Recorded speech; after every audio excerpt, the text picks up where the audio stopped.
आशा पारेख एक ऐसी legendary actress है जो बॉलीवुड के गोल्डन एरा की शाइनिंग स्टार रही है। उनका फुल नेम आशा पारेख है, जिनका जन्म 2 अक्टूबर 1942 को मुंबई सांता क्रूज एरिया में हुआ। आज उनकी उम्र अराउंड 83 इयर्स है। लोग उन्हें जुबली गर्ल और हिट गर्ल के नाम से जानते हैं क्योंकि उनकी ऑलमोस्ट हर फिल्म सुपरहिट होती थी 1960s और 70s में। उन्होंने 85 से ज़्यादा फिल्मों में एक्टिंग की, साथ ही डायरेक्टर और प्रोड्यूस भी बनी और टीवी सीरियल भी बनाए जैसे कोरा कागज और पलश के फूल, जो हाई टीआरपी वाले थे। अब रियलिटी में उनकी लाइफ बहुत इंटरेस्टिंग और थोड़ी कॉम्प्लिकेटेड रही है। उनकी फैमिली बैकग्राउंड ही यूनिक है। उनके फादर बच्चूभाई पारेख, या कुछ सोर्सेस कहते हैं प्राणलाल पारेख, गुजराती हिंदू थे और मदर सुधा पारेख, उनका बर्थ नेम सलमा लकड़वाला, भोरी मुस्लिम थी। उनके पेरेंट्स पुणे के फर्ग्यूसन कॉलेज में मिले थे, इंटरफेथ मैरिज किया था, जबकि उस टाइम ये बहुत बड़ी बात थी। फैमिली मिडिल क्लास थी और आशा ओनली चाइल्ड थी। पेरेंट्स का पूरा अटेंशन उन पर था। बचपन में उनकी माँ ने उन्हें क्लासिकल डांस सिखाया, कथक, भरतनाट्यम, ओडिसी वगैरह वगैरह, और वो स्टेज पे परफॉर्म करती थी। एक बार बिमल रॉय ने उन्हें डांस करते देखा और चाइल्ड आर्टिस्ट के रोल में कास्ट किया। फिल्म थी बाप बेटी 1954 में। लेकिन पहली फिल्म थी आसमान 1952 में, जिसमें बेबी आशा पारेख के नाम से काम किया। बचपन में आशा डॉक्टर बनना चाहती थी, लेकिन एक ट्रेन एक्सीडेंट देखा, उसके बाद मन बदल गया। फिर एक्टिंग फुल टाइम शुरू हुई। रियल ब्रेक थ्रू आया 1959 में नासिर हुसैन की फिल्म दिल दे के देखो के अपोजिट शम्मी कपूर। ये फिल्म हिट हुई और आशा को ओवरनाइट स्टार बना दिया। उसके बाद सीरीज चालू हुई हिट फिल्म्स की, गज़ल, मेरे सनम, तीसरी कसम, लव इन टोक्यो, उपकार, कन्यादान, चिराग, कटी पतंग, जिसके लिए उन्हें film fair best actress award भी मिला। मेरा गांव मेरा देश, कारवां, उधार का सिंदूर, मैं तुलसी तेरे आंगन की, और बहुत सारी फिल्में। उनकी acting style tomboyish, glamorous, excellent dance और वर्सेटाइल थी। सीरियस रोल भी किया, जैसे दो बदन में, चिराग में, मैं तुलसी तेरे आंगन में, जिनको वो अपनी फेवरेट फिल्म मानती थी। 1960s और 70s में वो हाईएस्ट पेड एक्ट्रेसेस में से एक थी। उनका निकनेम हिट गर्ल इसलिए पड़ा क्योंकि फिल्म्स कंटिन्यूसली बॉक्स ऑफिस पे धूम मचाती थी। अब आते हैं अननोन फैक्ट्स पे। आशा जी फ्लुएंट थी मल्टीपल लैंग्वेजेस में। गुजराती, जो उनकी मदर टंग थी, हिंदी, इंग्लिश, और उन्होंने पंजाबी डायलॉग्स भी बोले 2 पंजाबी फिल्म में, और एक कन्नड़ फिल्म में भी कन्नड़ डायलॉग डिलीवरी किया। उनकी बर्थ ऑलमोस्ट डेंजरस थी। सोर्सेस कहते हैं मैटरनल अंकल ने हेल्प किया सेफ डिलीवरी के लिए। वो ट्रेंड क्लासिकल डांसर थी और स्टेज शो करती थी बचपन से ही। उन्होंने टीवी पर भी काम किया। डायरेक्टर बनी, ज्योति नाम के गुजराती सीरियल भी शुरू किया। फिर प्रोडक्शन कंपनी आकृति बनाई, बहुत सक्सेसफुल शो प्रोड्यूस किए। उन्होंने पद्मश्री अवार्ड लिया 1992 में, और 2022-23 में दादा साहेब फाल्के अवार्ड भी मिला लाइफ टाइम अचीवमेंट के लिए।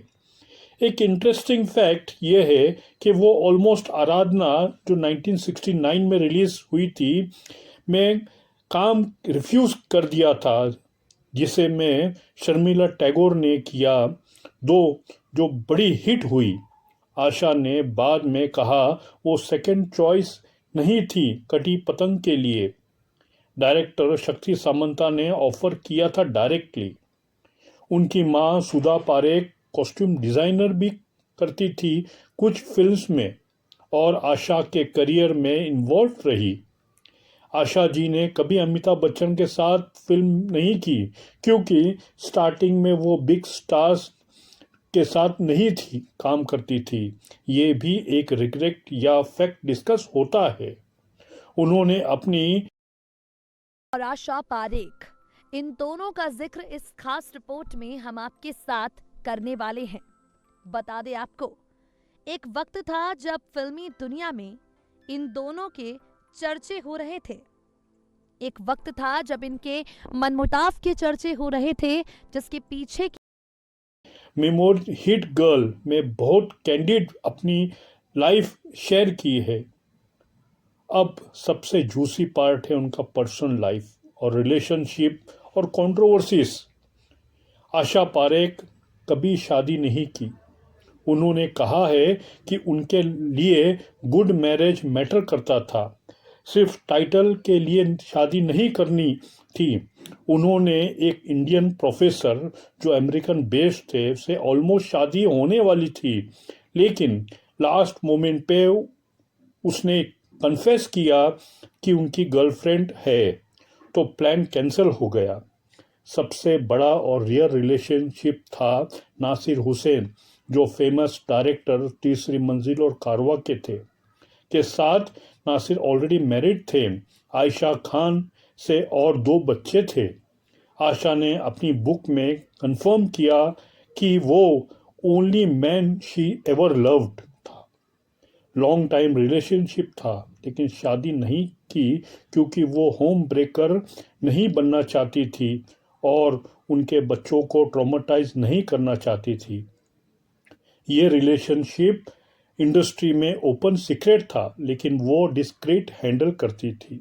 शम्मी कपूर के साथ भी स्ट्रॉन्ग रूमर थे। वो अंकल या चाचा बोलती थी एज डिफरेंस की वजह से, लेकिन केमिस्ट्री इतनी ज़बरदस्त थी कि फिल्म जैसे दिल दे के देखो, गज़ल, तीसरी मंजिल में लोग ये सोच रहे थे उनकी शादी हो गई। एक बार प्रैंक में शम्मी ने कहा yes we are married type joke मारा, लेकिन ये रूमर सीरियस हो गया और शम्मी के पर्सनल लाइफ पर असर पड़ा क्योंकि वो किसी और के साथ इन्वॉल्व थे। आशा ने रिसेंटली इंटरव्यू में हॉर्मिनस कहा यस वी वर मैरिड, लेकिन एक्चुअली नहीं था। अब कंट्रोवर्सीज को डिटेल में समझते हैं। द कश्मीर फाइल्स कंट्रोवर्सी जो 2023 में हुई थी। विवेक अग्निहोत्री की फिल्म थी द कश्मीर फाइल्स, बहुत हिट हुई और कंट्रोवर्शियल भी है। आशा पारेख ने स्टेटमेंट दिया कि फिल्म मेकर ने कितना पैसा डोनेट किया जम्मू के हिंदू को जो बिना पानी बिजली के रहते। जी देखी, और थोड़ा सा कंट्रोवर्शियल मैं स्टेटमेंट करना चाहती हूँ कि उनके प्रोड्यूसर मेड 400 करोड़, ओके। तो उन्होंने कितने पैसे दिए जो हिंदू कश्मीरी है, जम्मू में रहते हैं, जिनके पास पानी नहीं है, इलेक्ट्रिसिटी नहीं है, उनको उन्होंने कितने है। उन्होंने कहा कि फिल्म कश्मीर के पार्टीशन पे बेस है, जम्मू के डिस्प्लेस्ड हिंदूज को इग्नोर किया गया। ये स्टेटमेंट पॉलिटिकली चार्ज था। लोगों ने उन्हें क्रिटिसाइज किया कि वो इंटेंसली ये कहा एजेंडा पुश कर रही थी।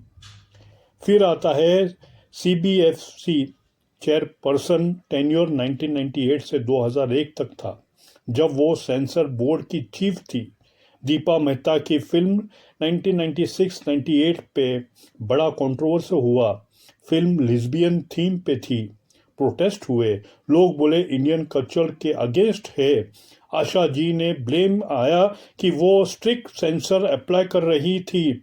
और एक और केस था, शेखर कपूर की एलिजाबेथ को क्लियरेंस नहीं दिया या डिले किया, लोगों ने कहा वो बायस्ड है। को स्टार के रोल कट करवाने के एलिगेशन भी लगे। इंडस्ट्री गॉसिप में कहा जाता है कि आशा ने अपने ईगो या मदर के इन्फ्लुएंस से को एक्ट्रेसेस का सीन कट करवाए, जैसे 2 बदन में सिमी ग्रेवाल के सीन्स, मेरा गांव मेरा देश में लक्ष्मी छाया का रोल, कारवा में अरुणा ईरानी के पार्ट्स, ये सब उनकी मदर सुधा के कॉस्ट्यूम डिज़ाइन के साथ लिंक था। लोग कहते थे मदर डोमिनेट करती थी सेट पे। दिलीप कुमार के साथ न काम करने का रीजन था। आशा ने ओपनली कहा वो दिलीप कुमार को पर्सनली लाइक नहीं करती थी, इसीलिए उनके साथ कोई फिल्म नहीं की। ये स्टेटमेंट कंट्रोवर्शियल था क्योंकि दिलीप साहब तो लेजेंड ही थे। शत्रुघ्न सिन्हा से रिलेशनशिप की अफवाह लोग फ्लूइड था। डिटेल में बहुत आर्ग्यूमेंट हुए सेट पे या अवार्ड के टाइम पे। Fat shaming type statement. एक इंटरव्यू में उन्होंने कहा मॉडर्न गर्ल ग्रूम्स पहनती है, चाहे मोटा हो या पतले, मोटे हो जाओ हम वही पहनेंगे टाइप कमेंट। लोगों ने बॉडी शेमिंग बोला और मॉरल पॉलिसिंग की। पद्मा अवार्ड पे लॉबिंग। कुछ रिपोर्ट में कहा गया वो कांग्रेस और बीजेपी दोनों से लॉबी करती थी नेशनल अवार्ड। मंत्री नितिन गडकरी के एक बयान से बड़ा विवाद खड़ा हो गया। नागपुर में सेवा सदन संस्था की ओर से दिए गए जाने वाले रामाबाई रानडे पुरस्कार वितरण समारोह में बतौर मुख्य अतिथि पहुंचे गडकरी ने कहा कि अभिनेत्री आशा पारेख उनके मुंबई फ्लैट पर पद्म भूषण पुरस्कार की सिफारिश लेकर पहुंची। गडकरी के मुताबिक उनके मुंबई स्थित फ्लैट की लिफ्ट खराब होने के बावजूद पद्म भूषण पाने की उम्मीद में आशा पारेख। अदर गॉसिप ये थी कि रेडिट जैसे प्लेटफॉर्म पे वाइल्ड रूमर है जैसे यंग ट्विंस के साथ इन्वॉल्वमेंट, लेकिन ये अनवेरिफाइड है और मोस्टली स्क्रप्ड फ्रॉम इंटरनेट है। ओवरऑल आशा पारेख की रियलिटी ये है कि वो बहुत स्ट्रॉन्ग विल्ड, इंडिपेंडेंट और टैलेंटेड थी। उन्होंने अपने टर्म्स पे लाइफ जी, शादी नहीं की, लव किया लेकिन कॉम्प्रोमाइज नहीं किया। कंट्रोवर्सीज उनके बोल्ड स्टेटमेंट और पोजीशन की वजह से आए, लेकिन उनकी कंट्रीब्यूशन टू सिनेमा अनबिलीवेबल है। उनकी फिल्म आज भी देखी जाती है, जैसे आजा आजा, मैं हूँ प्यार तेरा, ओ हसीना जुल्फों वाली, इमॉर्टल है।